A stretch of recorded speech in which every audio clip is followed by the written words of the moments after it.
present. So noted. And I want to ask for approval of minutes as mailed. Second. All in favor? Aye.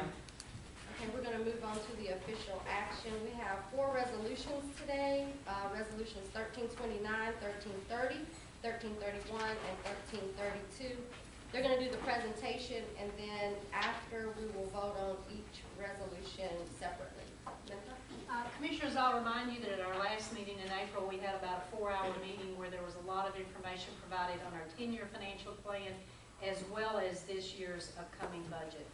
Today, I'll recognize Mark Walker, who will summarize the budget proposals before you, and as Nikisha said, offer each of them to you in separate slides for your consideration. You're getting a quick review as I go back. Sorry. Commissioners, today presented for your consideration is the proposed budget appropriations for fiscal year 2016, which is consistent with what we shared with the board back at the April financial workshop. Also presented for your consideration today are the commitment appropriations for the upcoming fiscal year, a $10 million line of credit for the natural gas division, and new public fire protection rates as well. Just a high-level overview, the $889 million budget we truly believe supports the vision that the board has laid before KUB to provide utility services that are safe, reliable, and affordable for both current and future customers. And in addition to funding our Century 2 infrastructure improvement programs, the proposed budget also includes the first year of several new multi-year strategic initiatives, including the first of a 4-year system-wide deployment of smart meters, and also 2 environmental and sustainability projects that we have. Those are also multi-years, but we'll begin the implementation of a new HVAC system for our Hoskins Operations Center in fiscal year 2016 with the design and development of that. And also the new CNG fueling station that we have that will be available for the public. We'll begin the design and development of that as well in fiscal year 2016.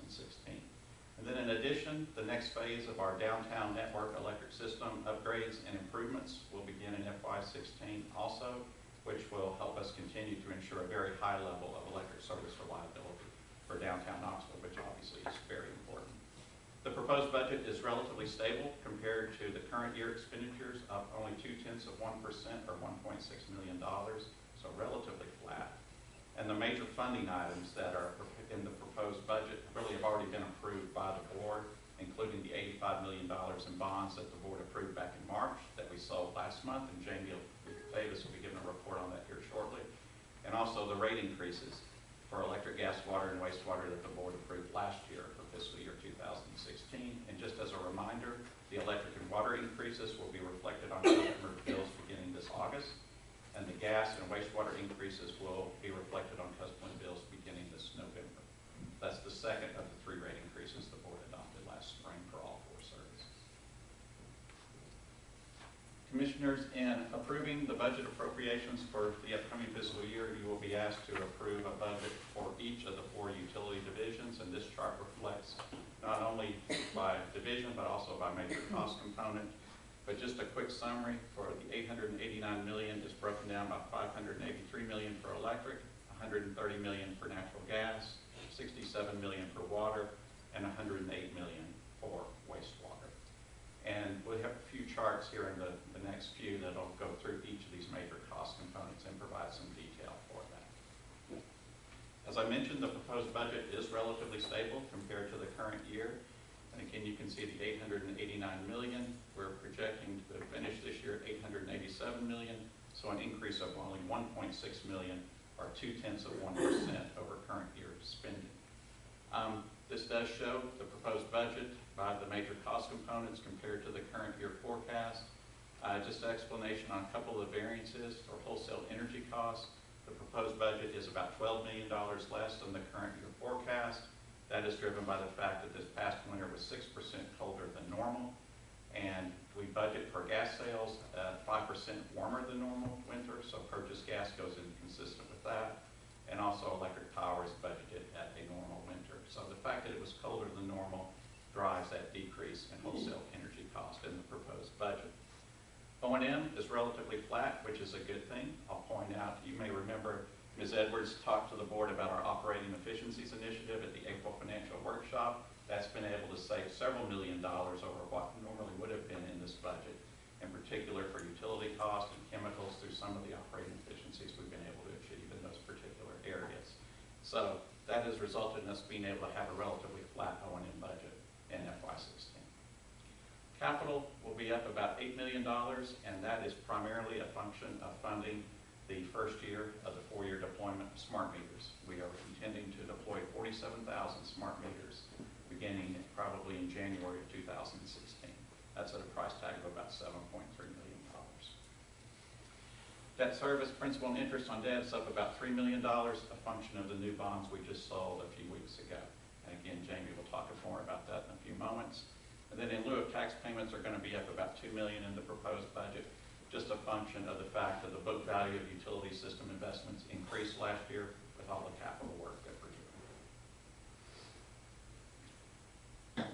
Looking at the major cost components and providing you a little bit more detail on what is included in the proposed budget.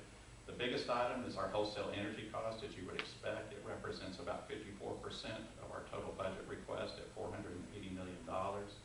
That includes $419 million for payments to TVA, and that'll go for the purchase of about 5.7 billion kilowatt hours of electric power for resale to our 200,000 electric system customers next year. It also includes $61 million in natural gas cost purchases. That goes for the purchase of 9.4 million decatherms of gas from multiple gas suppliers. It also covers our payments to the pipeline for pipeline capacity and storage capacity as well. Really no big change compared to the current year budget on that, other than the fact we probably won't purchase quite as much if we have a normal winter. The O&M budget really is designed to support the maintenance of our 4 utility systems so we can continue to have safe and reliable systems. At $130 million, typically, in the case in the past, and this year is no exception, about half of the O&M budget is labor-related expenditures. $43 million will go for the O&M portion of our payroll. We project to have 960 full-time employees in fiscal year 2016, and that budget does include the addition of 15 new staffing positions. We also address that as part of the workshop, part of that workforce planning initiative as we're transitioning some of the work that contractors have done on some utility core functions to KUB crews over the next several years. So we have 15 new positions in the budget for FY16. It also includes about $10 million for medical benefits for the 960 full-time employees, and that is in the form of medical claims that we expect to be paid. $7 million for post-employment benefits. That includes our required contributions to our pension trust and OPEB trust funds that have been determined for actuarial valuations that were conducted last summer. It also includes our 401k matching contribution as well. With respect to payments that we will have to contractors, that's represented by this piece of the pie here at $36 million in 2016, and that goes for the various services that contractors perform on our behalf. A couple of the bigger ticket items include $7 million for vegetation management and $3.5 million for contract meter reading. Of course, over the next several years, we'll begin to transition away from that as we move to remotely read smart meters. And then the last piece of the pie, so to speak, is $33 million for materials and other costs. A couple of the big ticket items there are utility expense, primarily for all of our facilities, but the biggest pieces of that are the electric power needed to run our water and wastewater treatment facilities and other remote sites. And that is about $8 million in the budget, and also about $2.5 million for chemicals to treat water and wastewater flows at the various plants.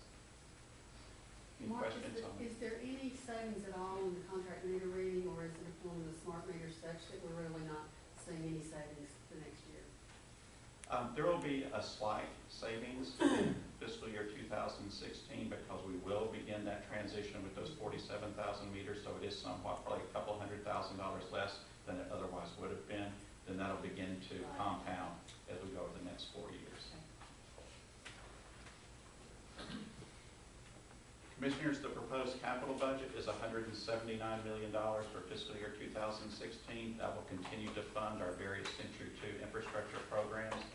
And you can see in the bullet items here, we've detailed the different types of replacement cycles, and you can see that we'll continue with our pole replacement program. At 2,500 poles will be replaced in FY16, and you can see the various magnitude of mile replacement for the various systems. 17 miles of water main will be replaced. That keeps us on track to have all the galvanized water main out of the system by 2020.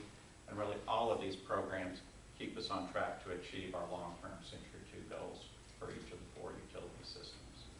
A couple of the other unique projects, again, we've talked about the smart meters already. The budget does have $7.3 million for the 47,000 smart meters that we'll deploy.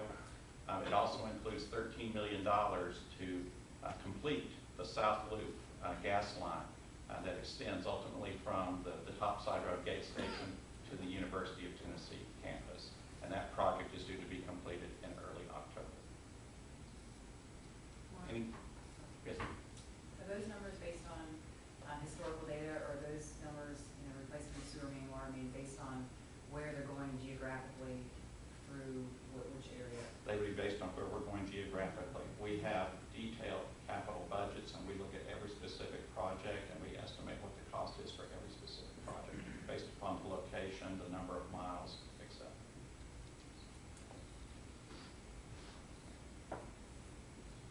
Commissioners' debt service budget for fiscal year 2016 is $68 million.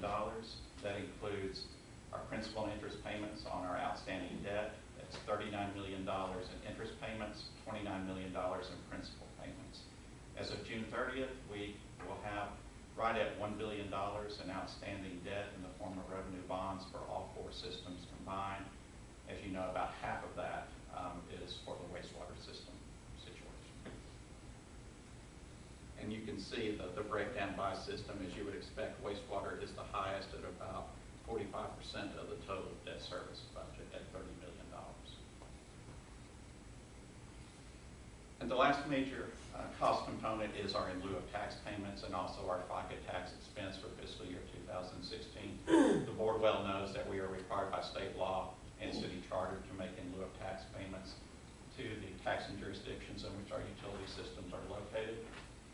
Of that $32.4 million total tax and tax equivalent budget, $28 million is for in lieu of tax payments. Of that amount, $18 million is for the city of Knoxville, $9 million for Knox County, and $1 million for the other taxing jurisdictions. And that concludes really a sort of a brief summary of the detailed components of the proposed budget. Now, just talk briefly about how the budget will be funded, how we're actually going to pay for it in fiscal year 2016. The pie chart on the left, as you can see, we are projecting a total of $788 million in system revenues for the next fiscal year. That's, of course, all 4 systems combined. You can see how that revenue will be used from wholesale energy, O&M, debt service, and tax payments. Also, $74 million of that amount will help fund the $179 million capital program. In addition to that, $85 million in bonds, $20 million in general fund cash will round out the funding of the capital budget. So when it's all said and done, the $889 million budget will be funded by $784 million in system revenue, $85 million in bonds, $20 million in general fund cash. Any questions?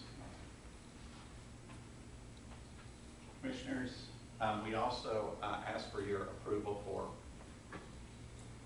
commitment appropriations for next fiscal year. And just as a quick reminder, this allows us to enter into certain contracts and other obligations next fiscal year that have a carryover effect that commit us to pay cash expenditures beyond next fiscal year. So in total, $54.7 million, we are requesting approval for all 4 divisions combined. And this next chart just details some of the projects that are supporting that amount, and I'll just mention a couple of them to you. You see a bullet here for the South Loop Interconnect. This would be really the final phase of the total South Loop project, extending from the University of Tennessee to Millbrook High. This essentially completes the loop. And there's about $1 million or so in commitment appropriations to cover that. And then we have various plant improvement projects, including electrical upgrades at the Fourth Creek wastewater treatment plant, and then the continuation of our downtown electric net improvements as well. And moving quickly on to the debt and rate actions, we talked about what the board has already approved. There are a couple of items that we need the board to approve beginning today, and that includes the $10 million line of credit for the gas division and also the new public fire protection rates as well. And just a brief overview of the gas line of credit. This is something that we have typically brought before the board every year for several years now, usually just as a precaution in the event that we need it. But this year we are requesting $10 million. It would be issued in the form of a revenue anticipation note to a local bank, and it would have a one-year maturity. State law says it can only have a one-year maturity when you're borrowing to fund purchase gas costs. And before we would issue a notice of sale to local banks, we have to have approval from the state comptroller to do that, which we would request shortly after this board meeting. And commissioners, this chart simply shows for the gas division, actually the blue line will show what our projected ending general fund balance is for each month of the fiscal year. And just to point out that at the end of October, we are expecting to go negative in our general fund account for the gas division, and that would increase in November to a maximum level of $5 million. So I mentioned a few minutes ago that typically we issue this line of credit just as a precaution. This year we're showing that we're actually going to need to draw down on it. And that's what this green line represents if we draw down on it. A couple of million in October and then about $5 million in November. So this model would have a drawdown of around $7 million. And then once the revenue begins to come in from the winter heating sales, we would pay it back probably towards the end of February.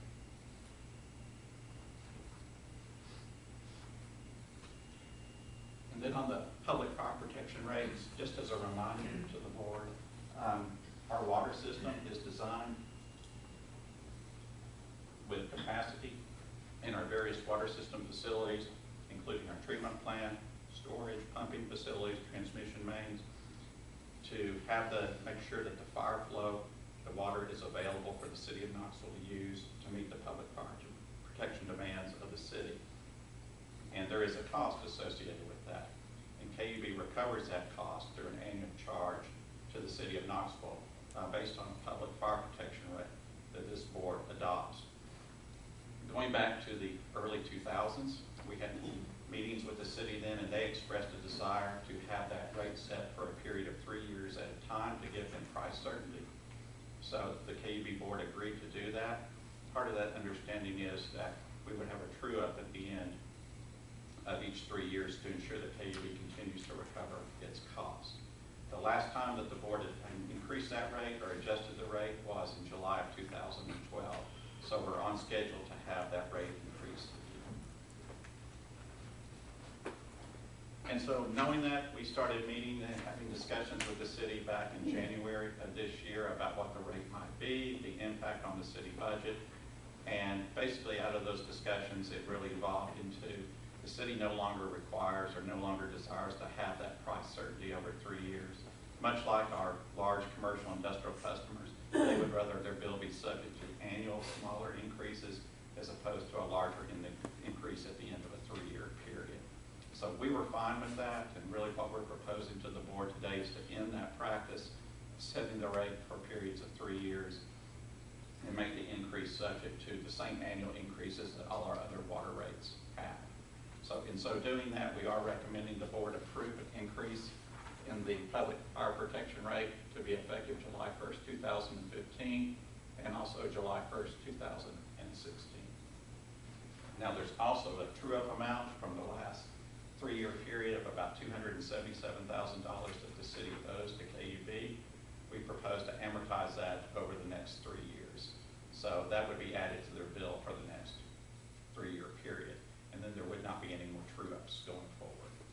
So basically the city's bill would go from the current fiscal year about $2.9 million to, including the true-up, $3.1 million in FY16, $3.3 million in FY17, based upon these rates and the true-up amounts included. And that concludes my comments on the proposed budget. and the specific funding recommendations for the gas line of credit and the public fire protection rates. And I'd be happy to answer any other questions you might have. That's it? Okay. I want to request a motion and a second for Resolution 1329 on first and final reading. Second. Do you have any other comments from the public? Roll call, Mr. Coley. Commissioner Anderson. Aye. Commissioner Hamilton. Aye. Commissioner Herbert. Aye. Commissioner Pennell. Aye. Commissioner Thompson. Aye. Commissioner Williams. Aye. Commissioner Warden. Aye. Resolution 1329 is passed. Can we request a motion and a second on Resolution 1330 on first and final reading, please? So moved. Second. Is there any public comment? Mr. Coley, please call the roll. Commissioner Anderson. Aye. Commissioner Hamilton. Aye. Commissioner Herbert. Aye. Commissioner Pennell. Aye. Commissioner Thompson. Aye. Commissioner Williams. Aye. Commissioner Warden. Aye.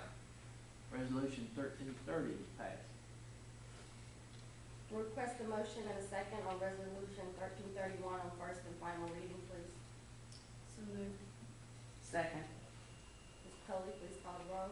Oh, let me ask and see if anybody wants to make a public comment now. Sorry. Mr. Coley, would you please call the roll? Commissioner Anderson. Aye. Commissioner Hamilton. Aye. Commissioner Herbert. Aye. Commissioner Pennell. Aye. Commissioner Thompson. Aye. Commissioner Williams. Aye. Commissioner Warden. Aye. Resolution 1331 is passed. Request a motion and a second for Resolution 1332 on first reading. So moved. Second. Is there any public comment? Mr. Coley, please call the roll. Commissioner Warden. Aye. Commissioner Williams. Aye. Commissioner Thompson. Aye. Commissioner Pennell. Aye. Commissioner Herbert. Aye. Commissioner Hamilton. Aye. Commissioner Anderson. Yes, aye. Resolution 1332 is passed.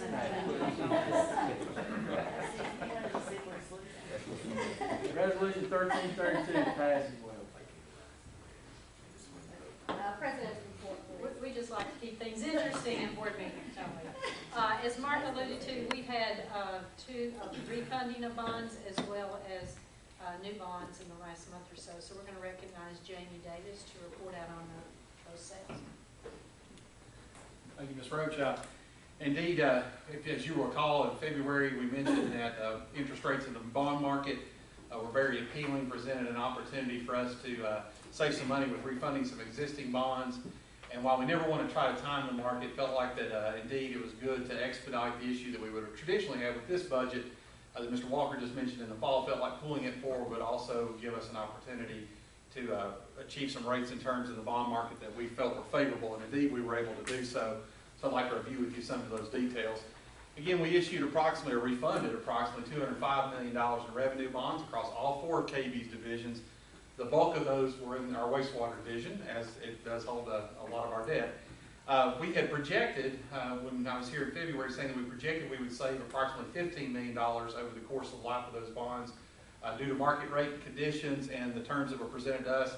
Ultimately, it was about a $19 million savings over the course of the life of those bonds. We're very pleased about that. That was good news for both KUB and its ratepayers. Gives us an opportunity to continue to manage costs in that manner. In the process of issuing bonds, of course, you have to go to the rating agencies every time. And as such, both Standard & Poor's and Moody's reaffirmed their high-quality credit rating, had a lot of positive things to say about the board's commitment to our funding programs and the things of that nature, and reaffirmed those particular ratings for all four divisions.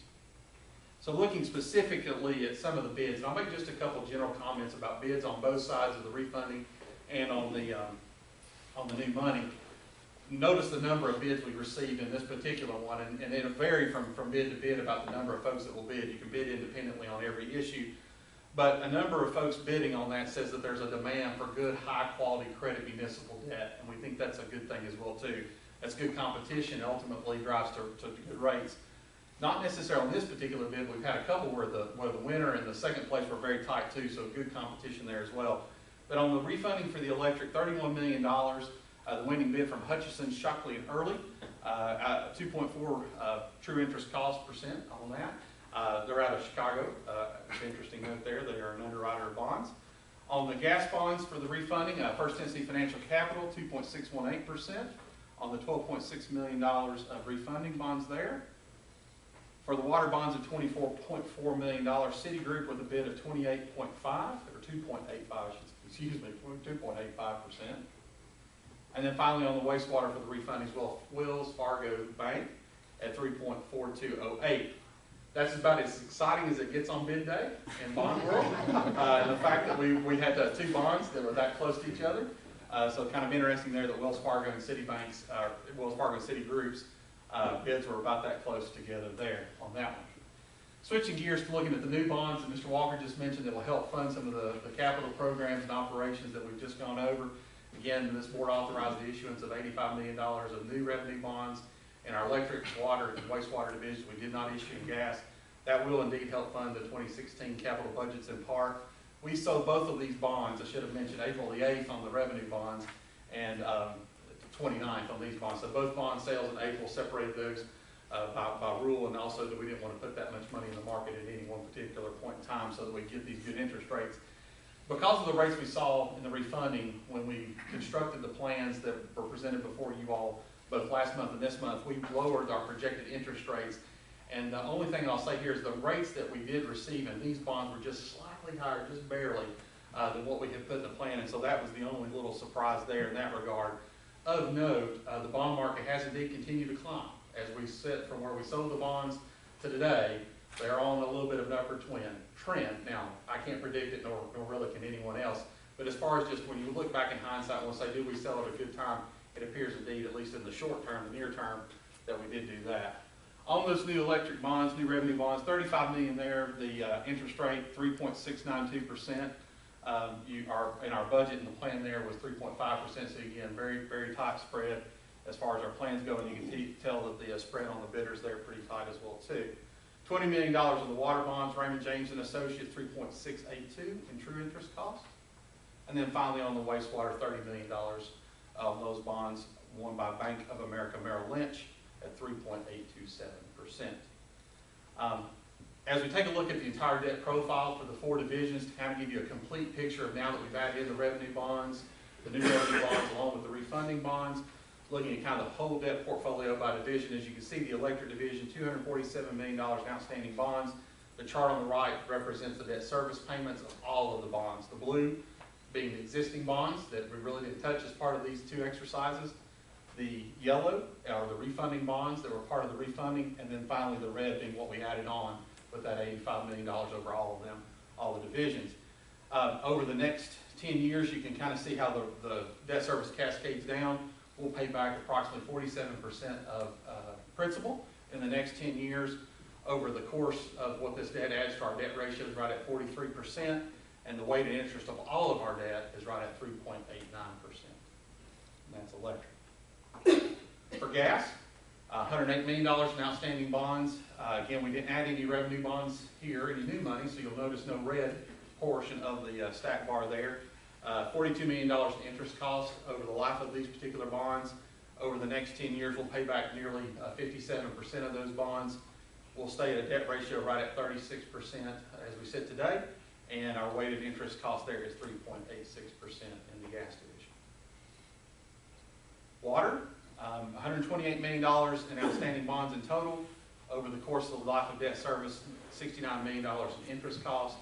Again, seeing a cascading down, we'll pay back approximately 37% of that debt in the next 10 years with a debt ratio right now of 49% in that particular division after these two issues, and the weighted interest cost at 3.82%.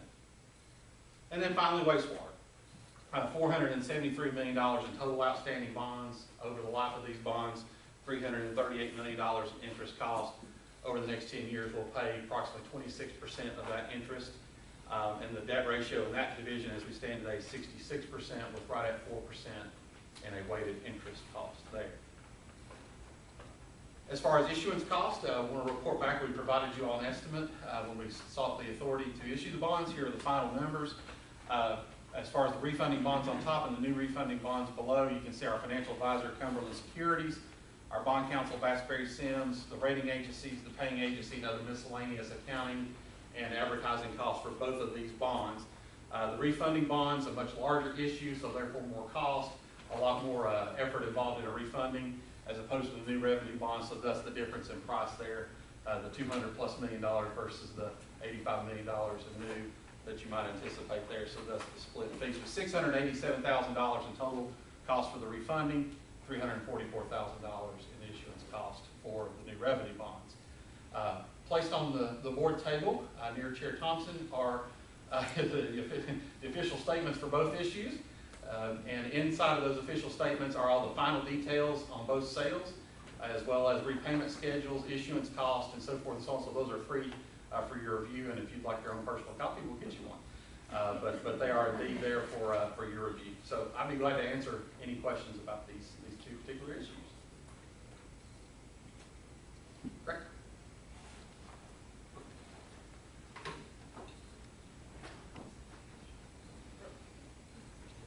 Commissioners, you're accustomed to seeing Brooke Sinclair in her role as Manager of Safety and Technical Services. I'll recognize her today because she's on assignment heading our gas engineering division, and she's going to give you an update on our South Loop project as well as share some good news. Thank you, Ms. Brooke. Okay, well, I'll start with an overview of our South Loop project. We actually broke this project into 3 phases in order to get gas from our new topside road gate station all the way to UT steam plant. Now, if you remember, this is a 10-mile alignment that we're going to put into place here. 16-inch steel pipe, high pressure, 450 pounds.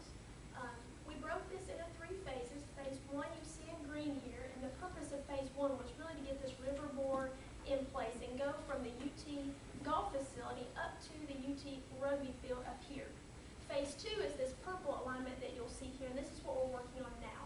Phase 1 was completed in about October 2012, and then phase 2 we're working in process now and should have gas on the pipe about mid-July. Phase 3 is a phase we're getting ready to start in about mid-June. We'll have contractor on site. It's only about 2 miles, this red segment up here, and this will start mid-June and finish up around October 1st.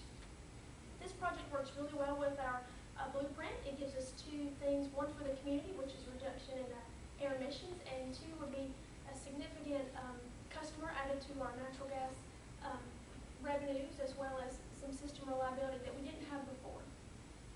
I'm going to zoom in just a bit and give you a better look at phase 2. What we're doing with this project at this point is really breaking it into 4 major areas. The first area is from the new topside road gate station down to the residential area. We have all that pipe installed, backfilled, and we're working on restoration there at this point. The second area that we're focusing on is the I.C. King Park area. Our goal is to have it turned back over to Knox County Parks by the end of May, June 1st being the deadline, and we are well on our way to making that happen.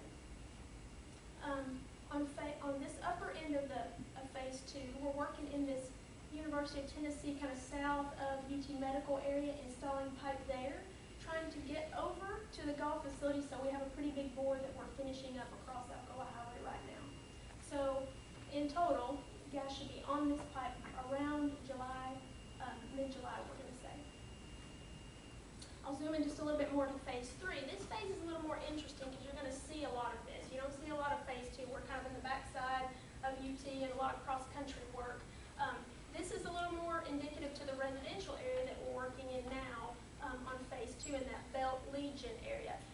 This 2-mile section will start here at the rugby field and we'll work our way to our metering point, which will be on the steam plant property.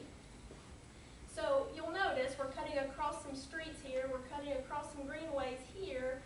There's quite a bit of coordination that's been going on with the University of Tennessee, especially with the Cumberland Avenue work that's going on. So as I walk you through this, we've already had a lot of those discussions. Detours will be in place with signage so pedestrians will be able to use it.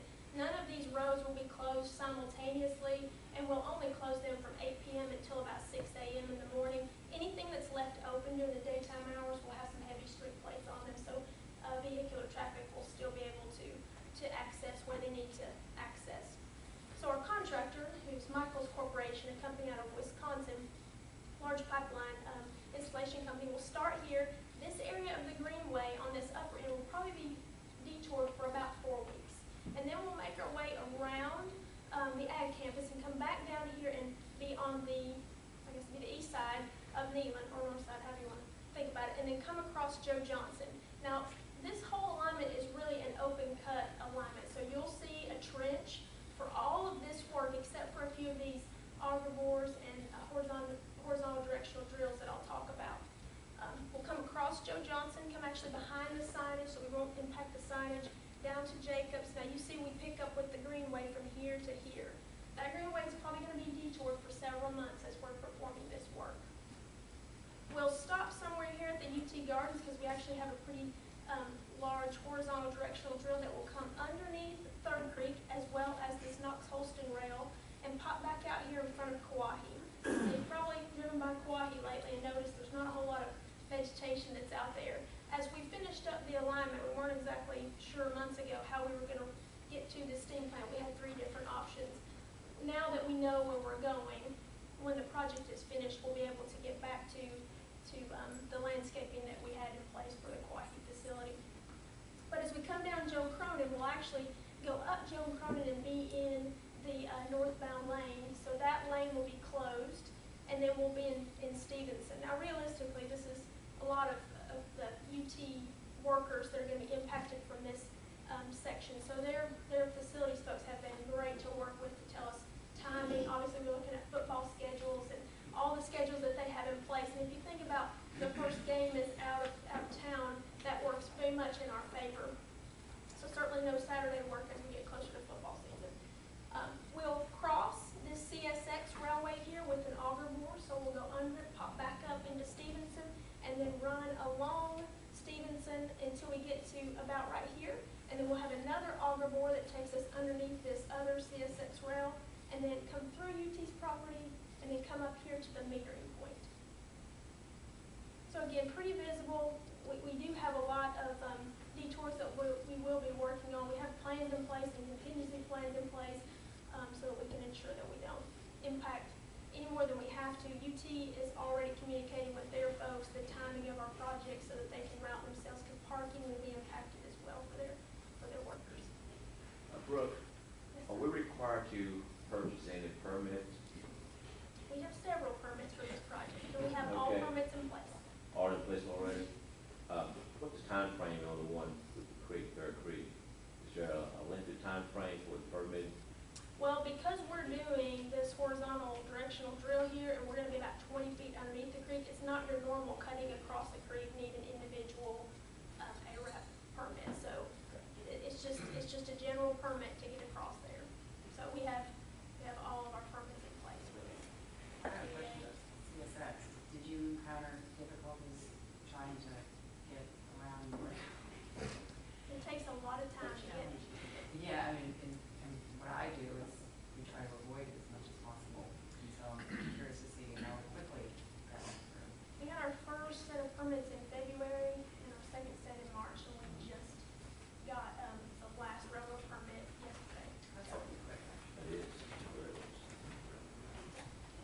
So we're ready to start. There's no potential issues for our contractor. We have everything we need at this point for them to just get working. So just kind of to summarize that, it is a company called Michael's Corporation. They're out of Wisconsin. Very large company, do all the work themselves, so that is a benefit to us.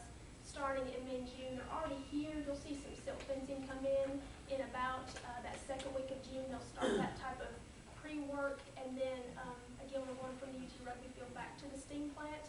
And our goal is to have gas on the pipe on October 1st, and that's what the schedule shows.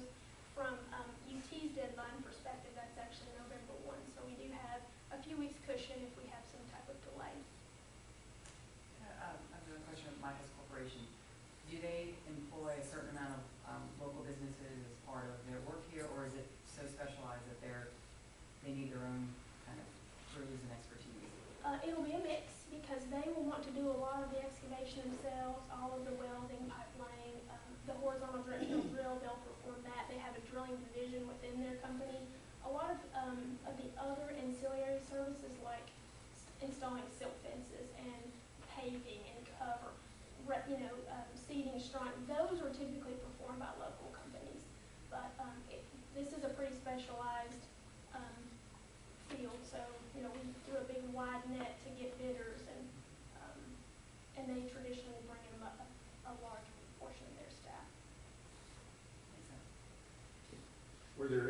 unexpected complications in phase two? Or have there been? With any project, you have to have contingency plans. It has been primarily pretty smoothly.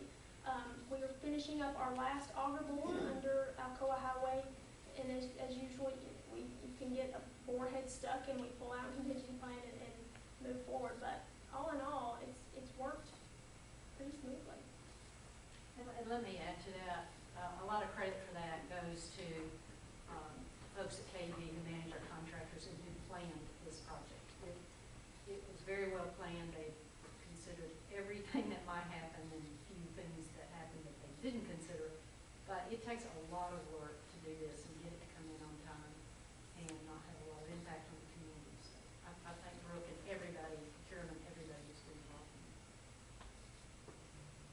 it. At one point, there were a couple of holdouts on. There still are. Anybody have any more questions? I had Brooke and Dave. You're not supposed to. Oh, sorry. Sorry. Not to rush this. That is a good segue. We do a large variety of projects. This is sort of a once-in-a-career project for a lot of our folks, so it's a pretty exciting project. But just the day-to-day work that we do, from emergency response to maintenance work and our typical, the inspection alone, this project requires about 9 inspectors on a daily basis. Everything that we do really tags back into our safety program. So we're pretty excited to talk about a couple of awards that we did win this year. We look at it like whatever you measure, you will improve upon. And so it's really nice to be able to have an industry standard that we can sort of go back to and take a look at. Unfortunately, the Bureau of Labor and Statistics gives us this really wide net and says for your utility industry, this is the average, and that's based on calendar year data from the year before. And this is all looking at injury rates, incident rates, and the days that employees are injured and out of work.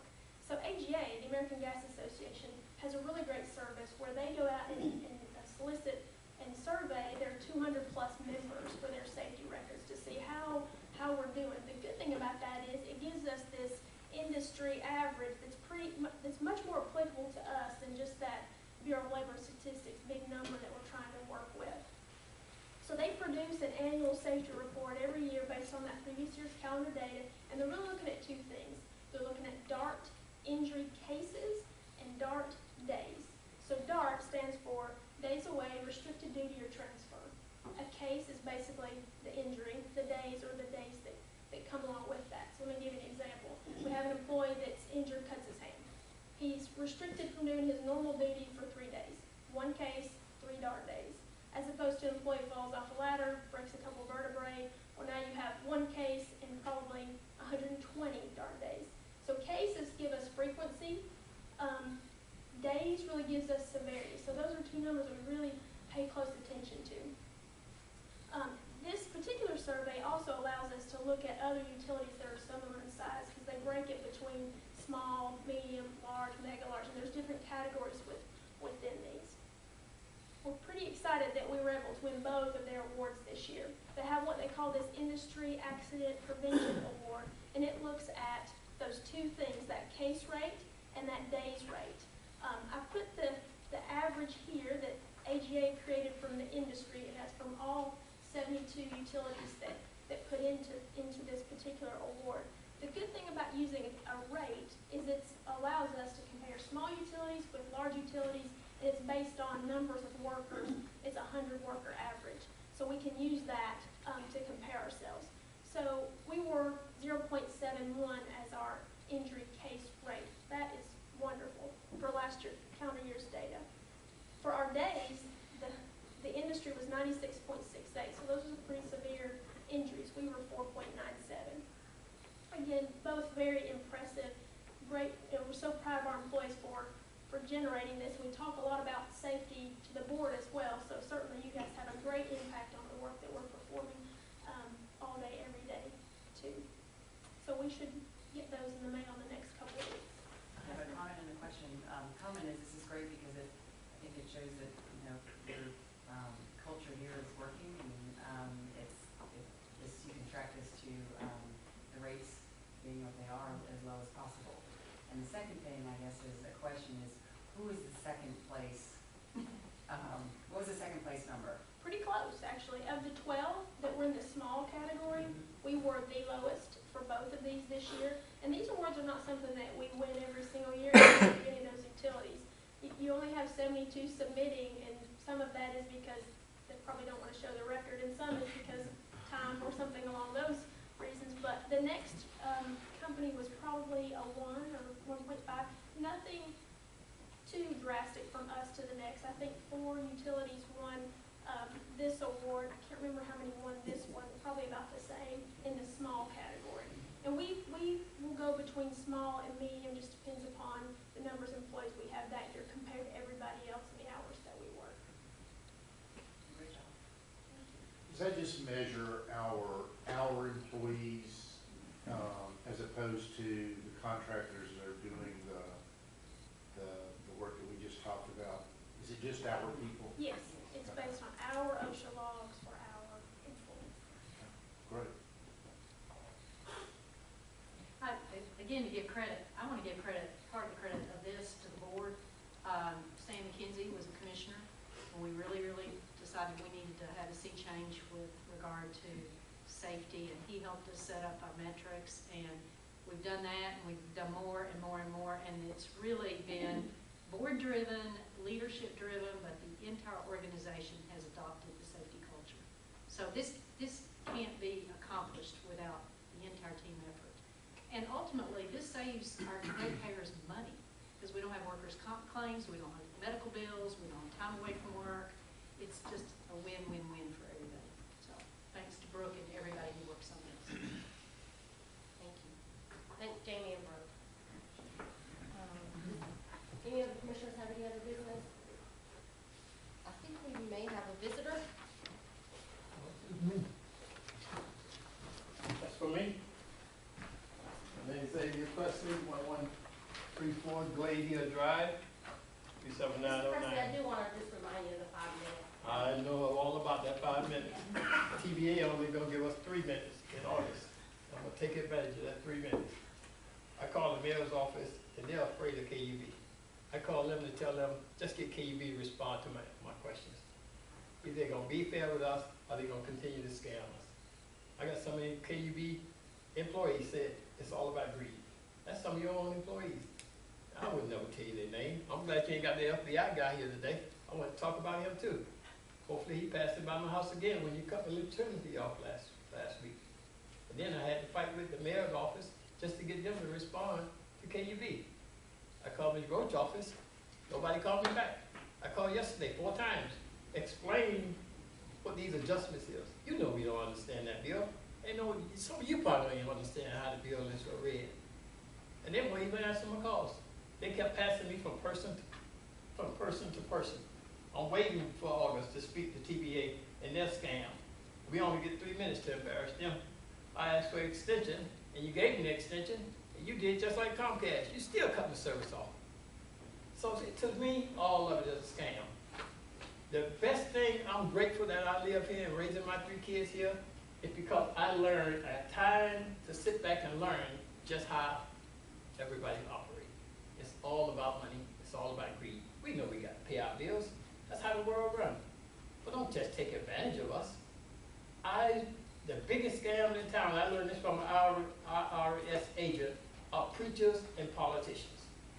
And when she told me that, I said, that makes sense. I took my kids out of the church. When I die, don't even bring me nowhere near church. They're the biggest crooks in town, and you all follow suit. You're doing the same thing they're doing, just try to take our money, and give us bad service. Florida Power and Light. Coincidental, they cutting every customer in the state of Florida bill by $8. And what did you all do last year? Raise our bill $8. That's a big coincidence. I guess that's how it works. I have 280 customers of KUB, and I talked for 60 minutes, and they said if I can get 500 people to sign to say that we want them to investigate them, they will consider coming here. I'm not going to give up on that. I'll stand out in front of Walmart, go out in front of Kroger's, ask the parents at schools, everywhere. Please give me your name if you're not happy with KUB. If you don't trust KUB, put your name on this list. Right now, I got 280. I'm looking forward to getting the rest of them.